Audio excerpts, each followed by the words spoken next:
Então Oh, aí he é insane. um cara que trabalha sozinho. Is he insane? Tem 50-50. campo aí. What if he changed his mind and doesn't want to see us? After days of trekking through the Amazon River and hearing about this man, I'll admit we were a little bit apprehensive as we disembarked the boat and set foot onto this land. Not entirely sure what we were about to walk into.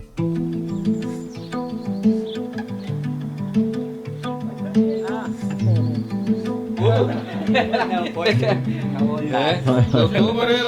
Pois não, pode ficar à vontade. Pode entrar. Pode sentar, então você também. Também não. Já tomaram café? Não, vieram pra tomar café com o senhor. Ele falou que você tinha uma paca, que ia fazer um guisado de paca. Não, tem porco do bar. He said he got a wild pig for lunch. Oh! Tem porco mesmo, tem. Wow! He's been waiting for our arrival. He's been out hunting, preparing for us to come. He didn't know what day we would come, but yeah, we have arrived. Porque meu tempo, olha, foi tudo na